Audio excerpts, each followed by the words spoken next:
दोस्तों, आजकल हम लोग बात कर रहे हैं फ़िल्मों की और ऐसी फ़िल्मों की ख़ास तौर से जो साहित्यिक कृतियों में बनी हैं। मैंने आपको बहुत सारी फ़िल्मों के बारे में बताया जो हिंदी में, बांग्ला में या और भारतीय भाषाओं में बनी हैं।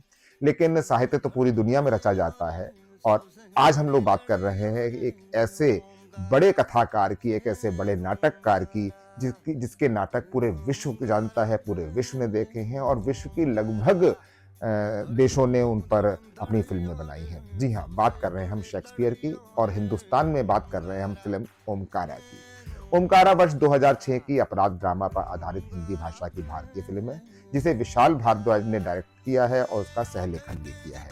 फ़िल्म शेक्सपियर की कृति ओथेलो के आधुनिक सिनेमा का रूपांतरण है। विशाल भारद्वाज को उनकी शेक्सपियर ट्रायलॉजी यानी कि मकबूल, ओमकारा और हैदर के लिए जाना जाता है।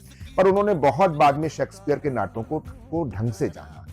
वो मकड़ी फिल्म की रिसर्च कर रहे थे, उस दौरान किसी ने शेक्सपियर को पढ़ने की राय दी उनको। विशाल ने मैकबेथ को शॉर्ट स्टोरी के फॉर्म में पढ़ा, उन्हें जो बहुत ही मसालेदार लगा। इससे पहले वो शेक्सपियर की बोरिंग राइटर समझते थे कि शेक्सपियर बहुत अच्छा नहीं लिखते हैं, लेकिन प्ले पढ़ने के बाद उन्होंने जापानी फिल्म मेकर अकीरा कुरोसावा की मैकबेथ पे बनी फिल्म थ्रोन ऑफ ब्लड देखी।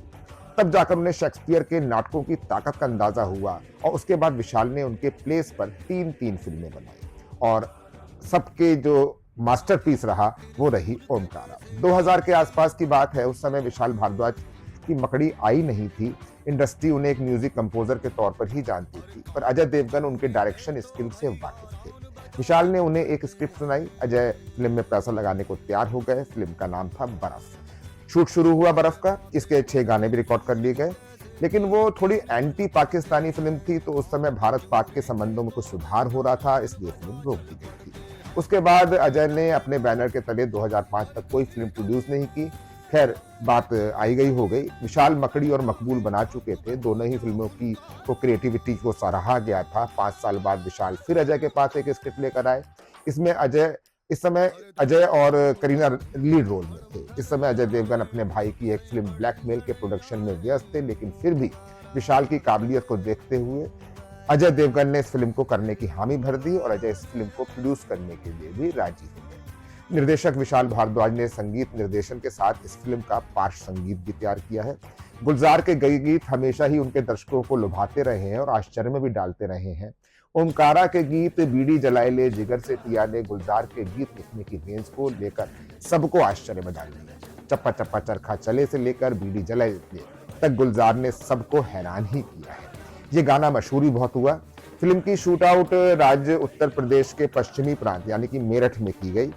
ओमकारा ने भारतीय बॉक्स ऑफिस में आशाजनक सफलतापूर्वक व्यावसायिक एवं समीक्षक के रूप में सराहनीय स्थान पाया। इसके बावजूद फिल्म के स्याह परिदृश्य और कठोर संवाद पारिवारिक दर्शकों के लिए काफी असहज बताए गए थे। क्रिटिक्स ने ऐसा कहा था। लिहाजा ओमकारा यूनाइटेड किंगडम के 10 श्रेष्ठ फिल्मों की श्रेणी में चुनी गई और ऑस्ट्रेलिया, दक्षिण अफ्रीका और संयुक्त राष्ट्र में काफी बेहतरीन रूप से प्रदर्शित हुई।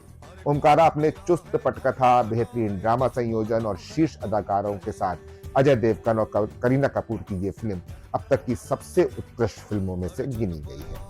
निर्देशक विशाल भारद्वाज का कहना है कि लंगड़ा त्यागी की मुख्य नकारात्मक भूमिका के लिए पहले उन्होंने आमिर खान को पसंद किया था, वो उनकी पहली पसंद थे, पर अंततः अभिनेता सैफ अली खान ने इस भूमिका को अपने दमदार अदायगी से जीवंत कर दिया। वहीं अभिनेत्री कोंकणा सेन शर्मा को भी सराहनीय अदाकारी के लिए प्रशंसा मिली और साथ में राष्ट्रीय पुरस्कार से भी उनको नवाजा गया।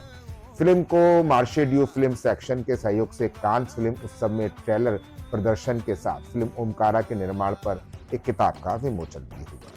कायरो अंतर्राष्ट्रीय फिल्म उत्सव में पदार्पण के साथ ही विशाल भारद्वाज को बतौर सिनेमा निर्देशक का उत्कृष्ट कलात्मक सेवादान से उनको शोभित किया गया, सम्मानित किया गया।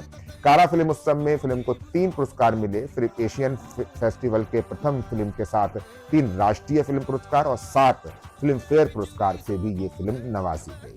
ओमकारा अपने दौर की एक महत्वपूर्ण फिल्म है। इसके गाने महत्वपूर्ण हैं, इसका निर्देशन महत्वपूर्ण है, इसकी पटकथा महत्वपूर्ण है, इसके नायक और नायिकाएं भी महत्वपूर्ण हैं। ये भारतीय सिनेमा में एक दमदार फिल्म है। विशाल भारद्वाज को पहचान देने वाली ओमकारा और विशाल भारद्वाज को प्रतिष्ठित करने वाली मकड़ी, ओमकारा, हैदर जैसी फिल्में विशाल भारद्वाज को सिनेमा जगत में, भारतीय सिनेमा जगत में बहुत ऊंचे स्थान पर ले जाती हैं और उनकी कलात्मकता को, उनकी समझ को प्रदर्शित करती हैं। साथ ही गुलजार साहब ने जिस तरह से इसके गीत लिखे हैं, गुलजार साहब ने अपनी रेंज को बढ़ाया है, गुलजार साहब ने जो काम किया है वो भी काबिल तारीफ है। अगर आपने ओमकारा नहीं देखी है तो जरूर देखिए। मैं अगली किसी और फिल्म के साथ जो साहित्य कृति पे है आपके सामने फिर हाजिर होऊंगा।